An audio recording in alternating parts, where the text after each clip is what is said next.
مساء الخير يا جماعة. معانا غسالة فريش حوض واحد. فيها مشكلة ان التايمر نفسه مش شغال، اللي هو بتاع الغسيل، وهوريكم ازاي طريقة فكه وتركيبه.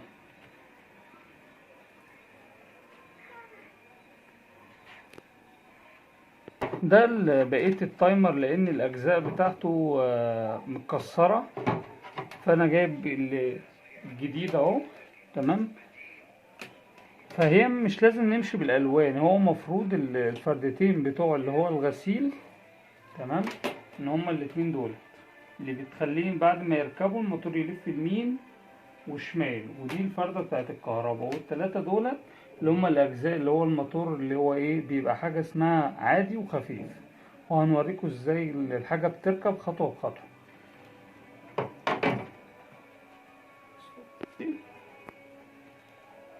بنشيل الحاجة القديمة خالص،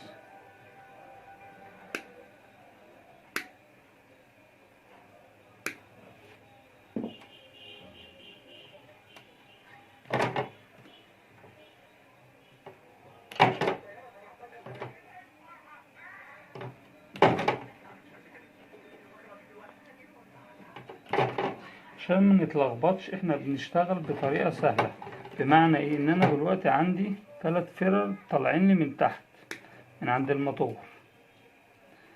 الاتنين الاصفر اللي هم بتوع تشغيل الموتور، ودي اللي هي الايه، الكهرباء الخارجية.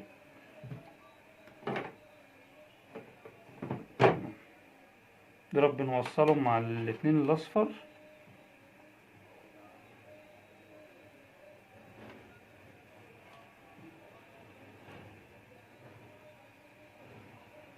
وبعد كده الجزء المختلف مع الفردة اللي هي ايه، البني.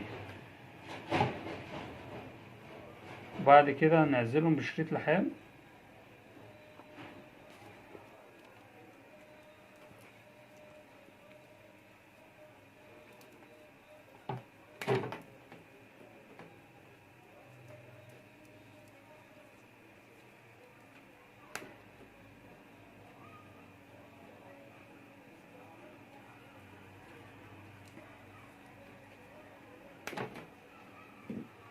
عندنا هنا الباقي اللي هو التلات ألوان اللي هو بتاع مفتاح التحويل.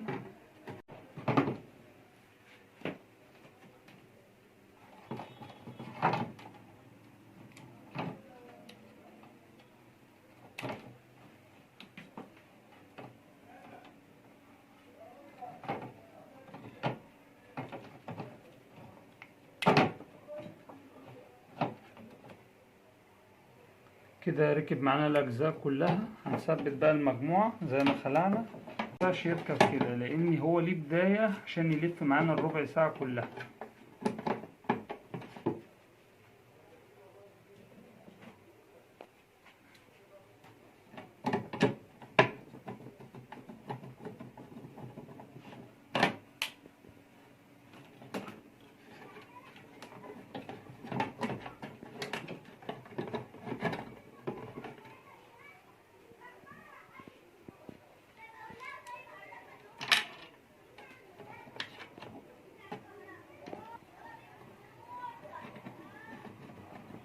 فأهم حاجة في التقفيل إن الحاجة تبقى راكبة مظبوط، عشان بعد كده بنوصل كهرباء الحاجة ايه، لو الحاجة راكبة معانا غلط مش هتشتغل معانا على طول، بس بالطريقة دي ادام وصلنا صح فالحاجة هتشتغل معانا تمام. والسلوك دي لازم نعزلها عشان ممكن في مية ولا اي حاجة توصل للاجزاء ايه اللي فوق وتعمل ماس.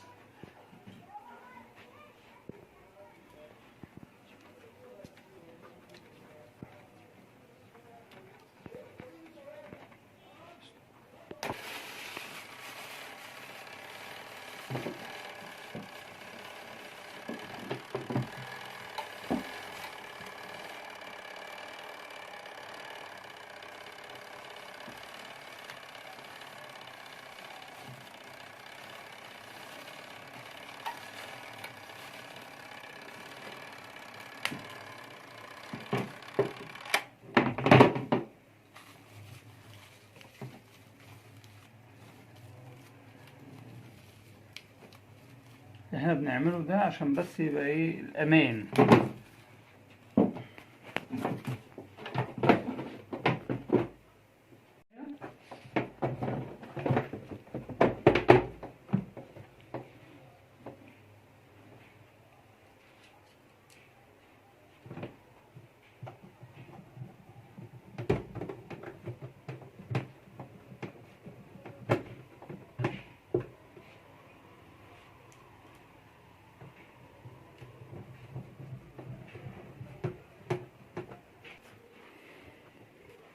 هنشغلها دلوقتي، نجيبها حتى على 3 دقايق، والمفتاح اللي جنبه شغال كده على العادي وبعد كده على الخفيف. ولو جبناها طبيعي على الصرف بتقف.